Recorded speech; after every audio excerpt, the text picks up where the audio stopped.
exponential rules.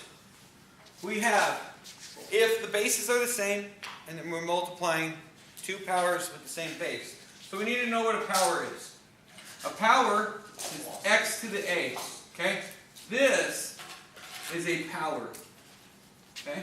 Dad, can you give me another piece of paper? This, I'm recording right now. This is an exponent. Okay? And this is a base. Okay? So, what we need to understand is when we multiply two powers, say it's x to the a times x to the b, then what happens is we add the exponents. So it equals x to the a plus b. Okay? If we divide, right? If we divide x to the a divided by x to the b, we subtract the exponents. So a minus b. Let's give a couple of examples. Okay? X to the 5 times x to the 6 equals 11. X to the 11, right? I don't know why I wrote 6 numbers. So we just add them, right? And so that's an example, right? And another example over here is x to the 5th. Let's go x to the 7th divided by x to the 5th would equal x to the 2nd. So we're just subtracting the two. Okay? Another rule we have is the power of a power. So this is the product rule, this is the quotient rule, and then we got the power rule. The power of a power, that means if I have x to the a raised to the b, okay, that equals x to the ab.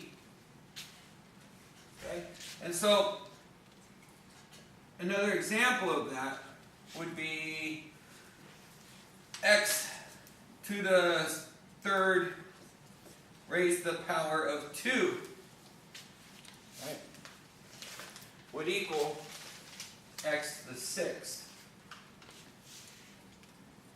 What does Okay? IE mean again? I.e. is Latin for example. Okay. Amazing. So well, it's I period E. It's long words, but it's just another way of saying example. This blue is Okay? E.g. I think is broken. another way of saying example, but I think E.g. is what is E.g.? Cool. That was like Is it Roman? Not Roman. What's the one? I always use it. Not Latin, but the other one. Okay. So then we have some other rules that really help out. Okay? Really help out. So one of those rules, the most important rule that we've been going over in this class a lot, Not talking? kind of, Oh. x to the 0 equals 1. Okay? So that means anything raised to the 0 Equals 1. is 1.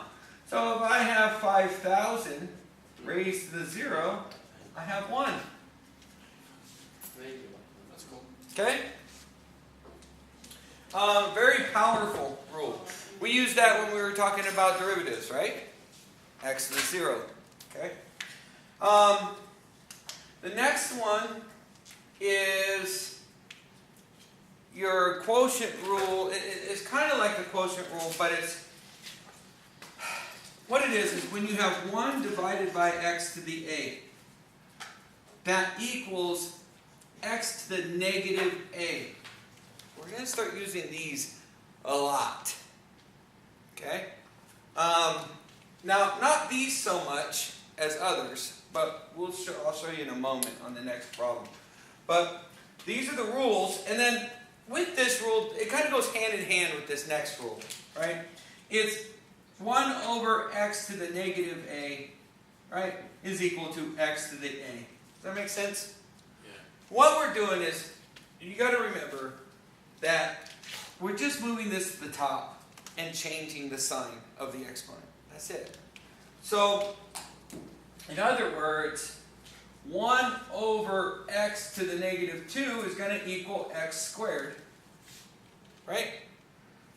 And the same aspect, x to the negative 3 is equal to 1 over x cubed. So we're just throwing the negative above and then change the next line. That's it. Okay? You just move it. If you move it from the denominator to the numerator, you're going to make it an opposite exponent. Okay? Or the vice versa, from the numerator to the denominator. Opposite exponent. And that's exponential rules.